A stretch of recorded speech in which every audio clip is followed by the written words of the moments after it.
தான் தோன்றித்தனமாக, எதேச்சாதிகாரமாக அவர் மனதிலே இருக்கின்ற நஞ்சை, வெறுப்பை வெளியே கக்குவது போல நல்ல மனிதர் தான் போய் சேர்ந்தவர். எனக்கு நல்ல நண்பர் தான், மிகச்சிறந்த பண்பாளர் தான், மக்கள் திலகத்தோடு காலமெல்லாம் பயணித்தவர் தான். புலிக்கு பயந்தவன என் மேல படுத்துக்கான்னு சொல்லி ஒரு பழமொழி இருக்கு. பூரா கர்ண கடூரமான இசைக்கருவிகளினுடைய ஓசை தான் கேட்குது, சொற்களே கேட்கறது இல்ல.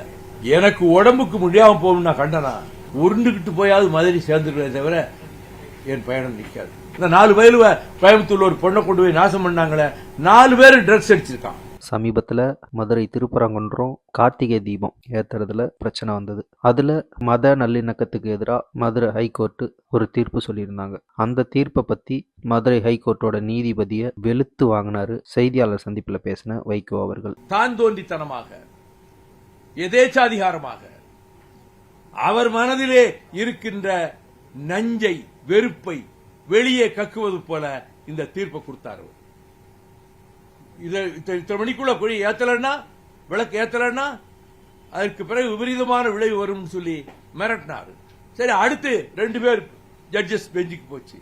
அவங்க அவருடைய தீர்ப்பையே ஆதரித்து பேசிட்டாங்க. இருந்தாலும் மெயின் பெட்டிஷன் மதுரையிலேயே விசாரணைக்கு வருது. உச்சநீதிமன்றத்துக்கும் தமிழக அரசு சென்றிருக்கிறது. உச்சநீதிமன்றம் என்ன சொல்லும் எனக்கு தெரியாது.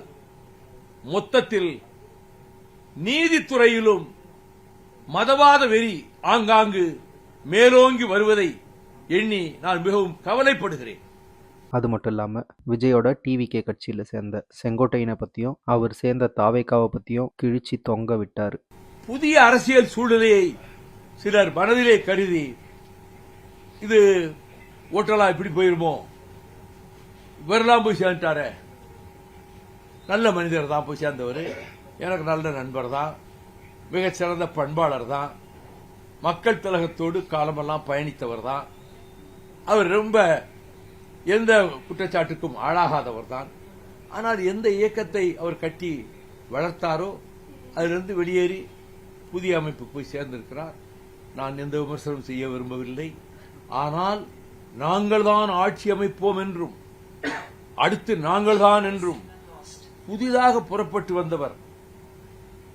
எம்ஜிஆர் வந்தாருன்னா, எம்ஜிஆர் எல்லா ரிக்ஷாக்காரனுக்கும் மழை போட்டு கொடுத்துட்டு வெள்ளம் புயல்னா லாரியில நின்றுகிட்டு தெரு தெருவா போய் நிதியை வசூல் பண்ணி, துணியில வசூல் பண்ணி 50கள்லயே ஒவ்வொரு ஊர்லயும் எம்ஜிஆர் மன்றத்தை ஆரம்பிச்சு அவர் கட்சியை வளர்ப்பதோடு மக்களின் மத்தியிலேயே மக்கள் போற்றுகின்ற திலகமாக, மக்கள் திலகமாக அவர் உயர்ந்தார். திமுகவின் வளர்ச்சியிலே அவருக்கு பெரும் பங்கு உண்டு. அதனால அவர் ஒரு இயக்கத்தை காண வேண்டிய சூழ்நிலை அவருக்கு ஏற்பட்ட போது அந்த இயக்கம் வெற்றி பெற்றது, வளர்ந்தது, வலுவடைந்தது. அதுவரை ஆண்ட கட்சியை தோற்கடிக்கிற அளவுக்கு அவருக்கு செல்வாக்கு பெருகியது. அதை உதாரணமா சொல்லி மற்றவங்க வர முடியாது. அவங்க முயற்சி பண்ணட்டும், நான் யாரும் குறை சொல்ல முயற்சி பண்ணி பார்க்கட்டும். ஆனால் அவர்கள் மனக்கோட்டை மண்கோட்டையாக முடியுமே தவிர அவர்கள் நினைக்கிறபடி தமிழக அரசை கைப்பற்ற முடியாது. அது மட்டும் இல்லாமல் இந்துத்துவாவை பற்றியும் ஏடிஎம்கேவோட கூட்டணிகளை பற்றியும் டிஎம்கே இப்போ எப்படி ஆட்சி நடத்திட்டு இருக்காங்கன்றதையும் வெளுத்து வாங்கினார். புலிக்கு பயந்தவன என் மேல படுத்துக்கான்னு சொல்லி ஒரு பழமொழி இருக்கு. அது மாதிரி இப்போ இவங்க இந்துத்துவா சக்திகள், அதிமுக யாரோட கூட்டு சேர போறான்னு ஒருத்தருக்கு தெரியாது. புதிய கட்சி எல்லாம் ஒன்று சேர்ந்து போராடி திமுக எதிர்த்திடலாமா, வீழ்த்திடலாமான்னு நினைக்கிறாங்க. அது ஒன்றும் நடக்காது. ஆகவே அவங்க ஜனநாயக உரிமை கட்சி ஆரம்பிச்சிருக்காங்க, விமர்சனங்கள் பண்றாங்க. அதற்கு சரியான முறையில் திமுக அரசு மக்களுக்கு செய்ய வேண்டிய சேவைகளை முறையாக செய்து கொண்டிருக்கிறது. அது மட்டும் இல்லாமல் வைகோவோட நடைப்பயணம் தள்ளி போகிறத பற்றியும் அவர் நடத்துகிற பேரணியை பற்றியும் கேள்வி கேட்டதுக்கு ஆக்ரோஷமான பதிலை சொன்னார். எனக்கு உடம்புக்கு முடியாம போகும் நான் கண்டனா.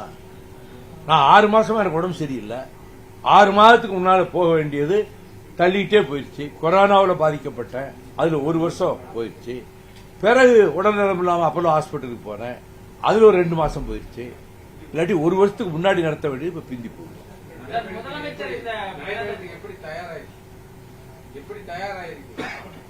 காலையில் எழுந்திரிச்சு 1.5 மணி நேரம் நடக்கிறேன்.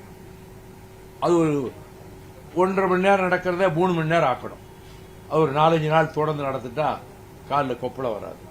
அது பயிற்சி ஆகும், நடந்துருவேன். வில் பவர் இருக்கு, உருண்டுகிட்டு போயாவது மதுரை சேர்ந்துருவே தவிர என் பயணம் நிற்காது. இறுதியா மது ஒழிப்பை பத்தி கேட்ட கேள்விக்கு மது ஒழிப்பு சாத்தியமா அப்படின்றத பத்தியும் சமீபத்துல 4 பேர் சேர்ந்து பாலியல் வன்கொடுமை செய்த அந்த விஷயத்தை பத்தியும் பேசி முடிச்சாரு. மதுவை ஒழிப்பது என்பது என்னுடைய குறிக்கோள். அதுக்காகத்தான் 1200 கிலோமீட்டர் நடந்த. எல்லா இடங்களிலும் பெண்கள் வரவேற்பது அதிகமாக இருந்தது. ஆனால் நடைமுறையிலே அதை அமுல்படுத்த இயலாத சூழலில் அரசு இருப்பதாக நான் கருதுகிறேன். ஆகவே இது சாத்தியமானது. இந்த போதைப் பொருளும் கஞ்சாவும் ட்ரக்ஸும் இதை அடியோடு ஒழிப்பதற்கு சாத்தியமானது. இது மதுவை விட கொடுமையானது. ரொம்ப மிருகத்தனமா ஆக்கிறோம். இந்த 4 வயது கோயம்புத்தூர்ல ஒரு பொண்ணை கொண்டு போய் நாசம் பண்ணாங்களே, 4 பேர் ட்ரக்ஸ் அடிச்சிருக்கான்.